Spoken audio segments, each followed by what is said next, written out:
आज हम class 9th के सामाजिक विज्ञान विषय के कार्यपत्रक 64 का अध्ययन करेंगे। प्यारे बच्चों, आज का हमारा टॉपिक है फ्रांसीसी क्रांति पुनरावृत्ति। प्यारे बच्चों, कुछ प्रश्न दिए गए हैं, आइए इनके हल ढूंढने का प्रयास करते हैं।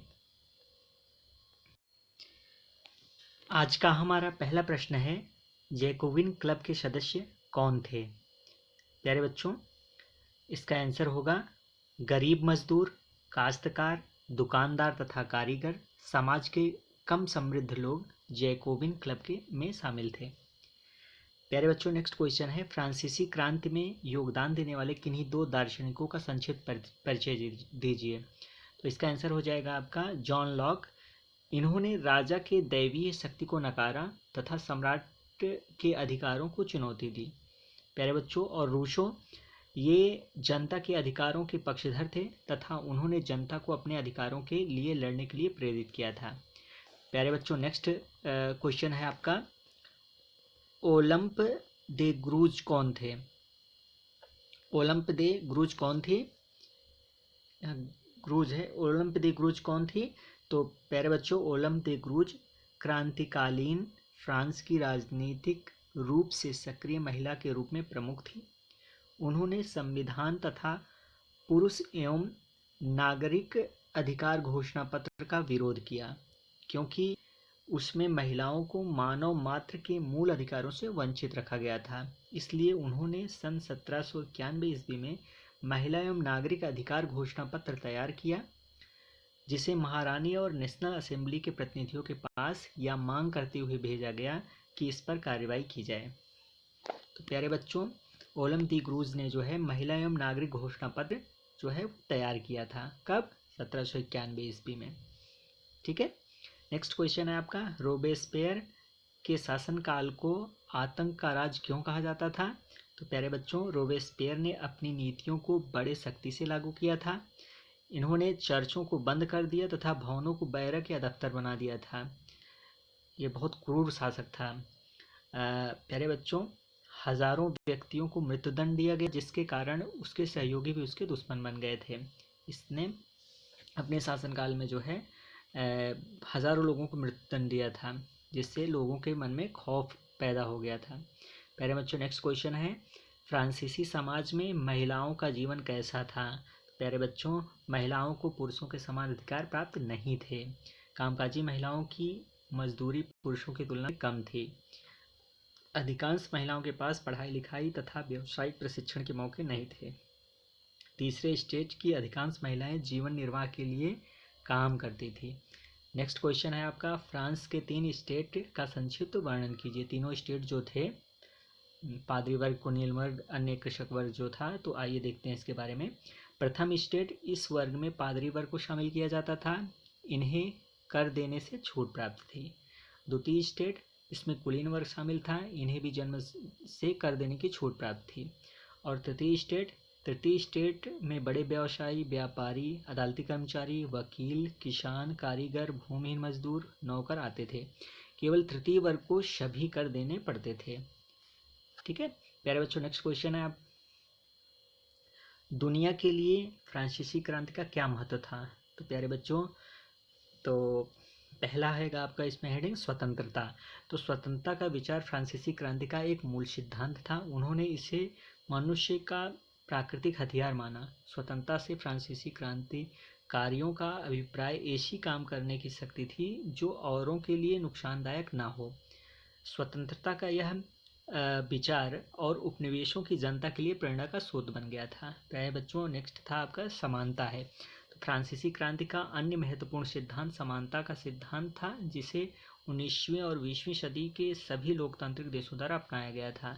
बंधुत्व की भावना, फ्रांसीसी क्रांति के बंधुत्व की भावना के रूप में विश्व के समक्ष एक ऐसा आदर्श प्रस्तुत किया कि यदि जनता सामूहिक रूप से बंधुत्व के विचार का पालन करे तो वह देश का नवनिर्माण कर सकती है। प्यारे बच्चों, नेक्स्ट है प्रजातंत्र। तो फ्रांसीसी क्रांति ने राजतंत्र की कमियों और कमजोरियों को संपूर्ण विश्व के समक्ष उजागर किया। फ्रांसीसी क्रांति द्वारा स्थापित प्रजातांत्रिक विचारों ने बुद्धिजीवी वर्ग को आंदोलित कर दिया, जिसके परिणामस्वरूप 19वीं तथा 20वीं सदी में विश्व के अनेक देशों ने प्रजातांत्रिक सरकार की स्थापना की। ठीक ठीक है प्यारे बच्चों। नेक्स्ट क्वेश्चन है आपका, फ्रांसीसी क्रांति के क्या कारण थे? तो प्यारे बच्चों, फ्रांसीसी क्रांति के निम्न कारण थे। पहला, लुई 16वां का सज्जन परंतु अयोग्य शासक होना। समाज कई वर्गों में बटे होने के कारण, लगातार युद्धों के कारण वित्तीय संसाधन नष्ट हो गया था। देश में बेरोजगारी की समस्या बढ़ती जा रही थी, जिससे महंगाई चरम पर थी, और अकाल तथा बढ़ती जनसंख्या के कारण। ठीक है प्यारे बच्चों, अगर आपको कोई समस्या हो रही हो या ना समझ आए कोई भी टॉपिक, तो आप कमेंट करके पूछ सकते हैं, आपको पुनः बताया जाएगा। प्यारे बच्चों, नेक्स्ट क्वेश्चन है, लुई 16वां के राज्यारोहण के समय फ्रांस का आर्थिक स्थिति कैसी थी? तो बोर्बो राजवंश का लुई 16वां 1774 ईस्वी में फ्रांस के सिंहासन पर बैठा था। राज्यारोहण के समय उसके राजकोष खाली पाया। लंबे अरसे तक चले युद्ध के चलते फ्रांस के वित्तीय संसाधन नष्ट हो चुके थे। वर्षाई के बड़े महल और राजदरबार की शान और शौकत कायम रखने की फिजूल खर्ची का बोझ अलग से था। तो प्यारे बच्चों, कैसी स्थिति थी इसके बारे में हमने देखा। आइए अगला क्वेश्चन देखते हैं। फ्रांस में डायरेक्टरी का शासन क्या था? तो जैकोबिन सरकार के पतन के पश्चात मध्य वर्ग के समृद्ध वर्ग के पास सत्ता आ गई। नए संविधान के अंतर्गत संपत्तिहीन तबके को मताधिकार से अलग रखा गया था। इस संविधान में 2 चुनी गई विधान परिषदों की व्यवस्था थी। इस परिषदों द्वारा 5 सदस्यों वाली एक कार्यपालिका डायरेक्टरी को नियुक्त किया गया। इस प्रावधान के माध्यम से जैकोबिनों के शासनकाल वाली एक व्यक्ति केंद्रित कार्यपालिका से बचने का प्रयास किया गया है। प्यारे बच्चों, नेक्स्ट क्वेश्चन है आपका, 100 कुलात कौन थे? तो प्यारे बच्चों, इसका आंसर हो जाएगा जैकोबिन क्लब के सदस्य कामगारों की तरह बिना घुटने वाली धारीदार पतलून जो है पहनते थे। ऐसा कर अपने आप को कुलीन से अलग करने के लिए किया जाता था। इसी पोशाक के कारण उन्हें 100 कुलात भी कहा जाता था। प्यारे बच्चों, नेक्स्ट क्वेश्चन है आपका, राजतंत्र और गणतंत्र सरकार में क्या प्रमुख अंतर है? तो प्यारे बच्चों, राजतंत्र शासन की वह प्रणाली जिसमें एक व्यक्ति या राजा शासक का सर्वेसर्वा होता है। राजतंत्र में राजा निरंकुश शासन करते थे और जनता पे कई अत्याचार करते थे। राजा वंशगत होता है या किसी दूसरे राजा को युद्ध में पराजित करके राजा बनता है। राजतंत्र के अनुसार राजा का बेटा अथवा राजघराने का कोई व्यक्ति ही हमेशा राजगद्दी पर बैठ सकता था, चाहे वह अयोग्य क्यों ना हो। और प्यारे बच्चों, गणतंत्र में क्या होता है, लोगों के चुने हुए प्रतिनिधियों की सरकार होती है, जिसमें वे जनता द्वारा चुने हुए राष्ट्राध्यक्ष द्वारा शासन करते हैं। प्यारे बच्चों, नेक्स्ट क्वेश्चन है आपका, 18वीं सदी में फ्रांस में दास प्रथा की स्थिति क्या स्थिति थी? इसका अंत किस प्रकार हुआ? तो प्यारे बच्चों, इसका आंसर हो जाएगा आपका, फ्रांस में दास प्रथा का उन्मूलन। 18वीं सदी में फ्रांस में दास प्रथा की ज़्यादा निंदा हुई थी।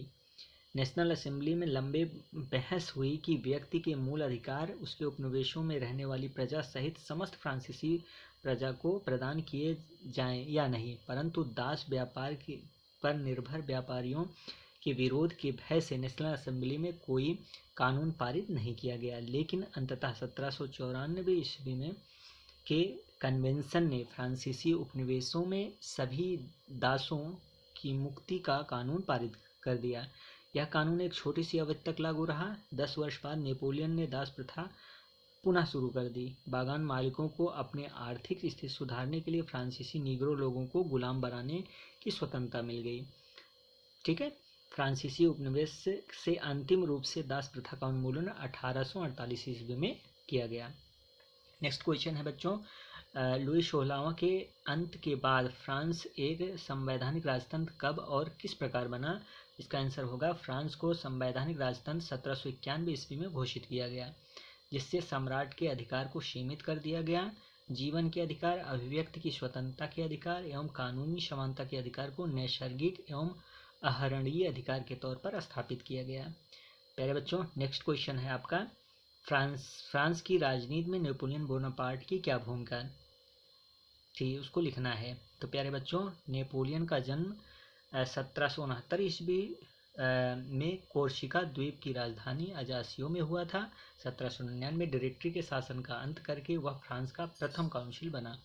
शीघ्र ही शासन की समस्त शक्तियां उसके हाथों में केंद्रित हो गई। सन 1793 से 96 के मध्य फ्रांसीसी सेनाओं से लगभग संपूर्ण पश्चिमी यूरोप पर विजय हासिल कर ली। जब नेपोलियन माल्टा, मिस्र और सीरिया की ओर बढ़ा तब इटली से फ्रांसीसियों को बाहर ढकेल दिया गया। जब सत्ता पर नेपोलियन कब्जा हुआ, फ्रांस ने अपने खोए हुए भूखंड पुनः वापस ले लिया। उसने ऑस्ट्रिया को 1805 ईस्वी में, प्रशा को 1806 में और रूस को 1807 ईस्वी में परास्त किया। मेरे बच्चों, इसके महत्वपूर्ण कार्य कौन कौन से हैं?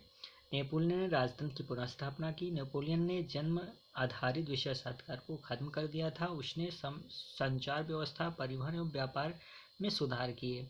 उसने सामंती प्रथा को भी समाप्त किया। प्यारे बच्चों, इस प्रकार से आज हम क्लास 9th के कार्यपत्रक 64 का अध्ययन किया। प्यारे बच्चों, कोविड-19 जो महामारी फैली हुई है, इससे बचने के लिए हमें नियमित रूप से अपने हाथों को साबुन और पानी से धोना है। यह कार्य हम सभी को करना है। प्यारे बच्चों, इस प्रकार से आज हम क्लास 9th के कार्यपत्रक 64 का अध्ययन किए। धन्यवाद।